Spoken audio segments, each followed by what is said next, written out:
Assalamualaikum warahmatullahi wabarakatuh. Perkenalkan, kami dari kelompok 5 yang beranggotakan saya Adi Pranata, kemudian ada Mbak Mutia, Mbak Rahma, Mbak Vike, Mbak Ana, Mbak Erika, dan Mbak Aura. Yang pertama saya akan menjelaskan tentang kimia pangan. Sebagai definisi, kimia pangan mencakup proses kimia dan interaksinya dengan komponen biologis dan antibiotik yang ada dalam bahan pangan. Dalam materi IPA, kimia makan adalah studi tentang komposisi kimia, sifat fisik, reaksi kimia, dan interaksi yang terjadi dalam bahan makanan. Kimia makanan mencakup pemahaman tentang nutrisi, pengolahan, pengawetan, dan keselamatan makanan. Jadi dapat didefinisikan bahwa kimia pangan adalah studi tentang proses kimia dan interaksi dengan komponen biologis dan antibiotik dalam bahan pangan, serta mencakup pemahaman tentang nutrisi, pengolahan, pengawetan, dan keselamatan makanan. Komposisi zat kimia pada makanan. Yang pertama, karbohidrat. Karbohidrat adalah senyawa organik yang terdapat pada tanaman dan juga hewan. Dengan rumus empiris molekul karbohidrat adalah CnH2ON dengan N bernilai 3 sampai dengan ratusan. Adapun dengan definisi kimiawi, karbohidrat termasuk senyawa polihidroksi alifatis yang tersusun atas gugus-gugus karbonil COH atau karboksil COOH beserta gugus turunannya. Ada 4 golongan karbohidrat. Yang pertama, monosakarida, yaitu karbohidrat yang paling sederhana. Di dalam masyarakat lebih dikenal dengan glukosa. Yang kedua, disakarida, yaitu karbohidrat yang terbentuk dari 2 monosakarida dan terikat oleh glikosida. Yang ketiga, oligosakarida, yaitu karbohidrat yang tersusun 3-10 monosakarida sejenis atau berbeda. Yang terakhir yaitu poliosakarida, yaitu karbohidrat polimer yang terdiri lebih dari 10 monosakarida. Selanjutnya protein. Protein merupakan senyawa organik kompleks yang mengandung asam amino yang terikat satu sama lain melalui ikatan peptida. Protein adalah sumber asam-asam amino yang mengandung atom karbon, oksigen, nitrogen, dan sulfur yang tidak dimiliki oleh lemak atau karbohidrat. Protein banyak terkandung dalam bahan pangan hewani seperti telur, daging, susu, dan ikan, leguminosa atau kacang-kacangan, dan serealia berupa beras, gandum, dan jagung. Adapun jenis-jenis protein dalam bahasa pangan. Yang pertama, protein sederhana. Protein sederhana adalah protein yang hanya mengandung residu asam amino. Kelompok protein sederhana adalah albumin, globulin, glutein, prolamin, skleroprotein, histon, dan protamin. Yang kedua ada protein konjungsi. Protein konjungsi adalah jenis protein yang terikat dengan molekul lain seperti karbohidrat, lemak, logam, dan fosfor. Yang ketiga, protein turunan. Protein turunan adalah protein yang sifat fungsionalnya telah dimodifikasi baik secara enzimatis maupun kimia. Fungsi protein bagi tubuh manusia. Yang pertama, sebagai enzim, alat pengangkut dan alat penyimpanan. Yang ketiga, pengatur pergerakan. Yang keempat, penunjang mekanis. Yang kelima, pertahanan tubuh atau imunisasi. Yang keenam, media perembat dan impuls syaraf. Yang ketujuh, pengendali pertumbuhan. Protein dalam sistem pangan dapat terpapar pada kondisi yang dapat memicu interaksi kimia antara gugus fungsional protein dengan senyawa lain selama proses pengolahan dan penyimpanan. Interaksi ini dipicu oleh kondisi suhu, pH, aktivitas air, ion, dan radikal bebas. Vitamin adalah nutrien organik yang dibutuhkan tubuh untuk berbagai fungsi biokimiawi. Vitamin dapat dikelompokkan menjadi 2 golongan utama, yaitu vitamin yang larut dalam lemak dan vitamin yang larut dalam air. Vitamin yang larut dalam lemak. Yang pertama yaitu vitamin A. Vitamin A adalah salah satu zat gizi penting yang larut dalam lemak dan disimpan dalam hati. Tidak dapat dibuat oleh tubuh sehingga harus dipenuhi dari luar. Sumber vitamin A didapatkan dari sayuran berdaun hijau, tomat, wortel, buah, hati sapi, minyak ikan, telur, dan lain sebagainya. Yang kedua yaitu vitamin D. Vitamin D adalah senyawa mirip sterol yang larut dalam air.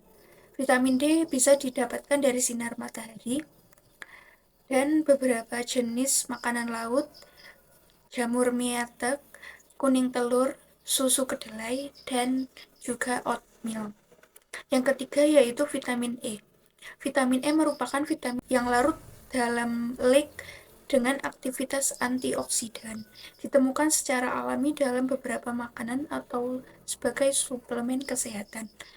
Tanaman kaya lemak dan minyak seperti minyak sawit dan bekatul merupakan sumber utama vitamin E alami, terutama tocotrienol. Sumber alami lainnya termasuk minyak kelapa, lemak kakao, kedelai, barley, dan kecambah gandum. Namun minyak bunga matahari, kacang tanah, walnut, wijen, dan zaitun hanya mengandung tocopherol. Yang keempat yaitu vitamin K. Vitamin K penting dalam koagulasi atau yang juga dikenal sebagai pembekuan darah. Vitamin ini berfungsi mencegah pendarahan yang berlebihan. Vitamin kanan yang mengandung vitamin K seperti buah-buahan, sayuran hijau, kacang-kacangan, produk hewani, minyak nabati, dan sebagainya. Selanjutnya yaitu ada vitamin yang larut dalam air. Yang pertama yaitu ada vitamin C. Vitamin C penting untuk pembentukan kolagen intraseluler yang terdapat dalam tulang rawan, kulit bagian dalam tulang, dentin, dan vascular endothelium. Vitamin C juga membantu proses penyembuhan luka dan meningkatkan daya tahan tubuh melawan infeksi dan stres. Vitamin C dapat ditemukan dalam sayuran dan buah-buahan, terutama buah jeruk, berries, nanas, dan jambu. Selain itu, bayam, brokoli, cabai hijau, dan kubis juga merupakan sumber yang baik bahkan setelah dimasak. Kedua yaitu vitamin B. Vitamin B berperan dalam proses metabolisme energi dan protein. Vitamin B dapat menunjang dan meningkatkan laju metabolisme, mempertahankan kesehatan kulit dan tulang, meningkatkan sistem imun dan fungsi syaraf, serta meningkatkan pertumbuhan dan pembelahan termasuk sel darah merah sehingga dapat mencegah anemia. Selain itu, vitamin B juga dapat menurunkan risiko kanker pankreas. Selanjutnya adalah perwarna bahan pangan. Bahan pangan didefinisikan sebagai suatu benda berwarna yang memiliki afinitas kimia terhadap benda yang diwarnainya. Tetapi secara umum, pigmen bersifat tidak dapat larut dan tidak dapat memiliki afinitas terhadap substrat. Baik bahan pewarna dan pigmen terlihat berwarna karena kemampuannya keduanya menyerap panjang gelombang tertentu dari cahaya. Terdapat berbagai jenis pigmen pada suatu bahan pangan, tetapi pigmen yang dominan di antaranya yang lainnya. Yang terlihat dan menimbulkan warna dihasilkan disebabkan oleh kemampuan ikatan kimia dalam pigmen untuk menyeleksi gelombang cahaya yang bisa diserap dan dapat dipantulkan. Lalu terdapat jenis-jenis zat pewarna. Yang pertama, zat warna alami atau pigmen, yaitu zat warna yang terdapat secara alami, diproduksi secara langsung maupun tidak langsung oleh tanaman, hewan, bakteri, alga, dan hamir. Yang kedua, zat pewarna sintetis adalah zat yang sengaja ditambahkan ke dalam makanan untuk memperbaiki tampilan makanan, menyegaramkan makanan, dan menutupi perubahan warna karena proses pengolahan. JECVA menggolongkan zat pewarna sintetis berdasarkan kelas kimianya, yaitu azo, triaimetana, quinolin, santen, dan indigoid. Sedangkan berdasarkan larutannya yaitu dies dan lakes. Dies merupakan zat pewarna yang bersifatnya larut dalam air, sehingga larutannya menjadi berwarna dan dipakai untuk mewarnai bahan. Sedangkan lakes diperoleh untuk proses pengendapan dan absorpsi dies pada radikal atau Ai atau Ca yang dilapisi dengan aluminium hidrat atau alumina. Ini adalah mineral. Pengertian mineral. Mineral adalah nutrisi penting untuk pemeliharaan kesehatan dan pencegahan penyakit. Perbedaan antara vitamin dan mineral adalah mineral merupakan senyawa anorganik, sedangkan vitamin organik. Mineral adalah unsur anorganik tunggal yang terbesar di alam. Pada bentuk ion aktif dengan muatan positif atau negatif, mineral berperan dalam aneka macam proses metabolisme pada tubuh, yaitu membuat, mengatur, mengaktifkan, memindahkan, dan mengontrol.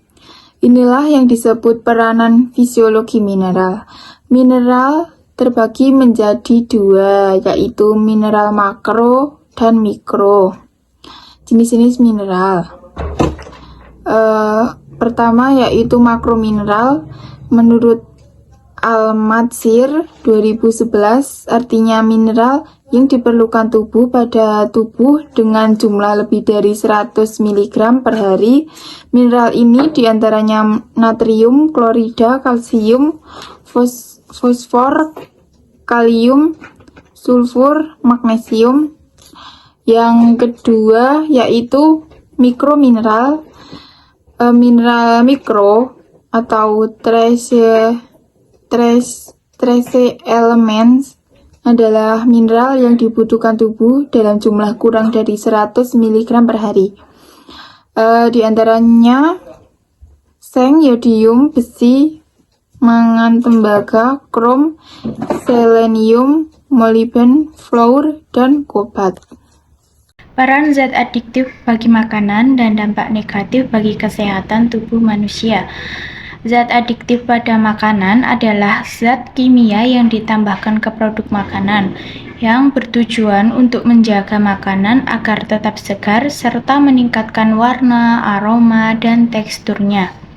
Semua zat yang dicampurkan pada produk makanan selama proses pengolahannya, proses penyimpanannya, dan proses pengemasannya disebut sebagai zat adiktif pada makanan.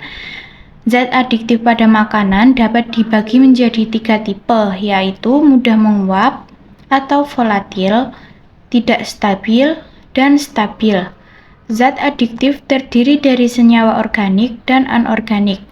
Adapun sifat-sifatnya antara lain, tidak mengurangi zat-zat esensial pada makanan, dapat mempertahankan nilai gizi makanan tersebut, menarik perhatian bagi konsumen, serta tidak termasuk suatu penipuan dan memperbaiki atau mempertahankan mutu dari makanan tersebut. Pemakaian zat pengawet harus dikontrol karena penggunaan yang berlebih dapat merugikan kesehatan, seperti natrium nitrit dapat mengakibatkan kanker, sedangkan natrium benzot dapat mengakibatkan gangguan syaraf dan alergi.